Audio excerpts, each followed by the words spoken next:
Kokia didžiausia problema? Kasdien girdžiu iš žmonių, atsitiko gyvenimas. O kodėl jis atsitinka? Dėl to, kad esate nepasiruošę finansiškai. Jeigu jūs kasdien vykdytumėt 50, 30, 20 taisyklę, jūs neturėtumėt bėdų. Ir atsitiko gyvenimas, jis tiesiog pralenktų arba jūs greitai su tuo susitvarkytumėt. Santaupos yra be proto svarbu ir kai mes jų neturim, atsitiko gyvenimas išmuša iš vėžių. Jeigu turėtumėt pasidėję po pagalbę 3, 6 ar tobulą metams santaupų, susitvarkytumėt su visais iššūkiais. O kaip nustoti pirkti? Visų pirmiausia, tai turėti kur kas didesnių tikslų, svajonių nei daiktai. Žmonės dažniausiai gavę atlyginimą, pajamas keliauja tiesiai į parduotuves ir perka. Perka daug, perka ir reikia, nereikia, bet perka. Ir grįžę namo supranta, kad ir vėl nusipirkau daiktų, kurių kam reikėjo. Nebūtų taip, jeigu jūs griežtai vadovautumėtės taisyklę 50, 30, 20 ir aiškiai žinotumėt, kas yra skirta pragyvenimui, ką turit pasidėti santaupom ir ką taupot savo ar savo vaikų ateičiai. Ir jeigu griežtai susiskirstytumėt pinigus, jie tiesiog turėtų paskirti ir savaime paprastai neiškeliautų iš jūsų piniginės. Tai 2 pagrindiniai dalykai, kas padės jums suvaldyti pinigų išėjimą iš jūsų piniginės, tai visų pirmiausia tvarka piniginiai ir emocijos. Prieš pirkdami kažką, prieš norėdami kažką pirkti, pagalvokit, ar tikrai jums to reikia. Ir ką šitas daiktas, vėl kurį pirksit, jums atneš, kokią vertę jums kurs. Neturiu tikslo. Ar galiu taupyti? Tikslą turėti yra kur kas geriau, dėl to, kad aiškiai žinot, dėl ko taupot. Be tikslo taupyti irgi galit, bet jeigu jo nėra, nežinot, kam reikia sukauptų pinigų, nežinot, kada po kiek metų juos naudosit ir neturit aiškaus suvokimo tada, kiek viso tų pinigų reikia, nėra tikslo visiškai jokio rėminto, tiesiog taupot. Jūs greičiausiai vieną dieną tą taupimą pamesit. Pradėję taupyti, nutrauksit sutartį. Tai kai yra tikslas, yra motyvacija daryti, nepasiduoti, nežinot, dėl ko tai darot. Bet jeigu to tikslo nėra, blaškomis. O blaškymasis reiškia sutarties dažniausiai nutraukimą. Ne laiku, ne tada, kada išpliusavot, ne tada, kada užaugo kapitalas, o ženkliai anksčiau, kai esate įdėję savo daugiau, o pasiėmat mažiau. Tik tai dėl to, kad nebuvo nuo pat pradžių aiškaus numatyto tikslo. Su tikslu visgi taupyti geriau. Noriu taupyti, bet neleidžia antra pusė. Ką daryti? Aš galvoju, kad kiekvienas, nesvarbu ar tai yra vyras ar moteris, turim užsidirbti pinigus patys. Ir lygiai taip pačiai kiekvienas asmeniškai savo finansais turim rūpintis patys. Nei nuo ko nepriklausyti. Nes niekada negali žinoti, kada išsiskirs keliai ar pasikeis situacija. Ir jeigu esam vieni nuo kitų priklausomi, jeigu iš kažko turim prašyti, ar pinigų, ar atsiklausti, ką noriu daryti su pinigais. Jeigu kažko reikia klausti, vadinasi, esate visiškai pilnai suvaržyti ir negalit savo sprendimų, kad ir kokie jie būtų, daryti tvirtai asmeniškai patys. Tai nėra gerai. Todėl kiekvienas turėtų turėti savo uždirbamus pinigus, savo skirstomus, taupomus, darbinamus pinigus, tam, kad galėtumėt būti visiškai saugus ir stabilus dėl rytojaus. Ir jeigu neleidžia, jūs paklauskit visų pirma savęs. Ne to žmogaus, kuris neleidžia, o savęs. Kas, o jeigu rytoj nebebūsim kartu? Tas žmogus, kuris iš jūsų gyvenimo pasitrauks, ar pasirūpins finansiškai jumis? Ar tikrai padės finansiškai? Ir kad nekiltų jokių abejonių, ar išlaikys, ar padės, geriausia visada turėti savo pinigų, savo santaupų ir savo kaupiamą kapitalą rytojui, kad nereikėtų nei nuo ko būti priklausomam. Turiu skolų, lizingų. Kaip jas atiduoti? Tai visų pirmiausia, prieš imant lizingą ar skolinantis pinigus reiktų pagalvoti, ar tikrai galiu savo tai leisti. Bet jeigu jau taip atsitiko, grįžtam į tvarką piniginiai. 50, 30, 20 yra apie tai, kad 50% pasiskiriam pragyvenimui. Jeigu tai yra būsto paskola, mes mokam iš 50% sąskaitos.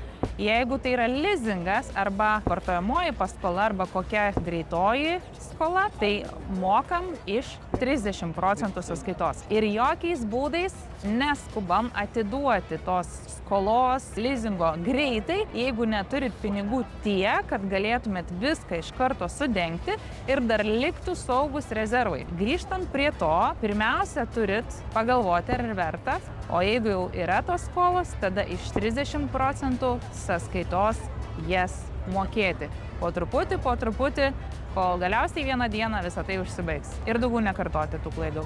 Turiu sutartį, pradėjau taupyti, netekau darbą. Ar galiu nutraukti? Galima nutraukti bet kada, bet ar verta tą daryti, tikrai ne. Nes visų pirmiausia, kada galit netekti darbą? Pasirašėt sutartį šiandien, o nedaug dievė neteko darbo rytoj ar po mėnesio. Čia yra labai paprastai viskas. Vadinasi, jūs neišmokot pagrindinės taisyklės, apie ką aš kasdien pasakoju. 50-30-20. Reiškia, jūs neturit pasiruošę santaupų, kad ir kas maža nutiktų. Todėl va čia yra pati svarbiausia dalis turėti santaupų. Kad jeigu netektumėt darbo ar kažkokios kitos priežastis, kad jūs galėtumėt toliau tęsti visus savo ilgalaikius tikslus, tęsti toliau visas sutartis, mokėti galbūt būsto paskolas, išlaikyti vaikus, pirkti maistą, mokėti mokesčius, viską toliau galėtumėt tęsti, iki kol sugalvosit, ką daryti toliau. Susirasit darbą kitą ar sugalvosit kokį kitą pajamų šaltinį. 50-30-20. Santaupos, kad galėtumėt toliau tęsti. Bet jeigu visgi norit nutraukti sutartį, taip, galit, bet tada pasekmės vienareikšmiškai nenaudingos jums. Kodėl? Nes jeigu sutartis nespėjo išpliusuoti, jūs nespėjot užauginti kapitalo ir jūs nutraukėt sutartį vos pradėję taupyti, tai jūs realizuojat mažiau. Iš savo sumokėtų dar mažiau. Tai kad taip nenutiktų, visų pirmiausia, santaupos. Aiški disciplina savo piniginiai tvarka. Tada viskas bus gerai. Visi tikslai bus pasiekiami ir jokios negandos, jokie darbo netekimai ar dar kokios kitos bėdos jūsų niekas neišmuš iš vėžių. Kaip priversti save pradėjus kaupti nepasiduoti? Visų pirmiausia, turite paklausti savęs, kodėl norit pasiduoti. Arba, grįžtant į pradžią, kodėl sudarėt tokią sutartį. Kokia tos sutarties prasmė, esmė. Įsivaizduokim būsto paskolą. Kodėl jūs skolinatės iš banko, kodėl mokat įmokas bankui, kodėl jūs nepasiduodat mokėti bankui įmokų, nes norit išsipirkti namus. Nes po 20-25 metų ar vėliau ar anksčiau norit turėti savo namus. Tai čia lygiai tas pats. Priimkit taupimą kaip įprotį. Priimkit tai kaip didžiulio kapitalo išsipirkimą. Kaip didžiulio kapitalo vieną dieną pasiėmimą didesniems tikslams įgyvendinti. Priimkit tai kaip įprotį ir kaip didelio siekimą, kaip būstas. Jūs mokat įmokas ir nesiginčiat su banku, nes labai nori turėti savo namus. Tai lygiai taip pačiai priimkit ir taupimą kaip didžiulį norą turėti finansinį saugumą, pasiruošti savo vaikų gyvenimo startui, studijom, pasiruošti savo užtarnautam poilsiui.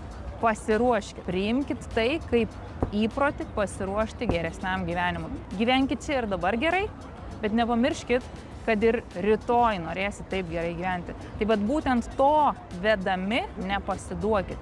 Pradėjot, taupykit. Pradėjot, nepasiduokit. Būsit dėkingi savo, kad pradėjot, kad taupėt, kad nepasidavėt ir pasiekėt savo numatytų tikslų.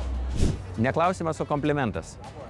Esate psichologiškai stipri, nes tik tai vienetai gali išdirbti šitą darbą ilgai. Ačiū labai už tai. Aš iš tikrųjų labai stengiuosi padėti žmonėms ir mano tai yra didžiausia vertybė, mano tai yra motyvacija, variklis, dėl ko aš taip ilgai, dėl ko aš su jumis, dėl ko aš kasdien kartu. Žinot, kas labiausiai mane skaudina, kas iš tikrųjų mane numuša žemyn, tai kai jūs priimat sprendimus, kai jūs pradedat taupyti ir kai susipainiojat dėl kažkokių priežasčių, ar tai jūs kažkas supainiojo, ar patys savyje susipainiojot, ar pametėt savo tikslus ir nebematot prasmės dėl ko taupyti, jūs pamirštat savo tikslą, pamirštat dėl ko sudarėt sutartį ir ją nutraukėt nelaiku. Va tada man labiausiai skauda, nes aš realiai nesuvokiu, kaip įmanoma taip neteisingai pasielgti. Kaip įmanoma savo padaryti tokį minusą? Kaip? Juk planas tai buvo kitoks. Juk planas buvo sukaupti didelį kapitalą, po 10 ar 15 metų jį pasiimti, ar vėliau, ar anksčiau panaudoti jį vaikų ateičiai, savo ateičiai. Ir mane tai labiausiai skaudina. Aš noriu jums realiai padėti. Aš noriu, kad jūs pasiektumėt savo užsibrėžtų tikslų, bet jeigu jūs patys pasiduodat, aš niekaip negaliu už jūs visko padaryti viena pati. Niekaip. Negaliu už jūs taupyti, negaliu už jūs sutarčių išlaikyti. Aš galiu jums tik padėti iki jūsų tikslų nueiti kartu. Ir žinot, aš kasdien matau įvairiausias istorijas. Ir skyrybos, ir netektis, ir didžiulės bėdos, ir traumos patirtos, ir ašaros, ir džiaugsmas. Aš matau viską. Man tikrai nuoširdžiai svarbu, kad jūs būtumėt stiprus. Kad jūs kiekvieną sutiktą bėdą greitai išspręstumėt. Kas gali jums padėti greitai susitvarkyti, tai visų pirma santaupos. Turėjimas pinigų čia ir dabar, kad galėtumėte išsispręsti visus iššūkius. O visų antra, jeigu pasiklystat, psichologiškai pasidaro sunku ir dar kažkaip pametat save ir nebežinot, dėl ko turit taupyti, nebežinot, iš kur stiprybės pasisemt, kaip toliau tą visą daryti, tai atsiminkit, kad turit mane, kad jūs galit ateiti pas mane, dar kartą visko paklausti, jeigu reikia pasidaryti dar vieną konsultaciją, pasikalbėti apie viską, kur jums skauda ir pamatysit, kaip pasidarys vėl gerai, vėl busit stiprus, vėl motyvuoti, vėl eisit link savo tikslų. Man svarbu, kad jūs turėtumėte rezultatą. Man svarbu būti kartu su jumis, kiek įmanoma arti jūsų, kiek įmanoma per visą tą laiką kartu. Nuoširdžiai noriu palinkėti kiekvienam surasti tokį konsultantą, turėti tokį finansų vedlį, kuriuo besąlygiškai pasitikėsit, su kuriuo iki pat pabaigos keliausit ir nesiblaškysit. Kur neprireiks jokio kito patarėjo iš šono, ar tai kaimyno, ar tai draugo, ar tai kito finansų konsultanto, nei vieno kito neprireiks, turėsit tą, kurį nuo pat pradžių išsirinkot, tą, kuriuo maksimaliai pasitikit. Tai mano tokia siekiamybė. Dėl to aš ir esu tokia stipri, nes mane veda, motyvuoja, mane stiprią daro jūsų pasirinkimai, jūsų tikslai, jūsų noras gyventi geriau. Mane tai daro stiprią dėl jūsų. Ir aš iš tikrųjų nuoširdžiai noriu stengtis taip ir toliau. Nesišypsok. Aš nuo saulės susiraukęs. Nevaidink čia katino, naktį miegosi virtuviai. Gerai, žiūrėk. Aš ir balkonė, bet žiūrėk, medūzos plaukia, tu matei? Prie ko čia medūzos ir miegojimas naktį? Todėl, kad aš judinau kamerą, nes žiūrėjau į medūzas. Žiūrėk, tau medūzos svarbiau negu kamera. Tu filmuoji mane ir tu judini telefoną, supranti? Taip, tai tu pažiūrėk. Ir jų buvo daug. Daug, o šitų baltų, tu matai? Sukinėjai? Ne, nusta čia berazumė. Ką įsisukinėjau, kas yra? Aš konstatuoju faktą. Tai, kad buvo daug medūzų ir aš jas užsižiūrėjau. Reikia kokybiškai dirbti, reikia stengtis dėl žmonių, sukurti turinį taip, kad jiems būtų įdomu žiūrėti, o ne tavo tos medūzos, jiems galvoja įdomu medūzos. Čia filmuoja? Tu ką, tu kamerą įjungi? Užkirps.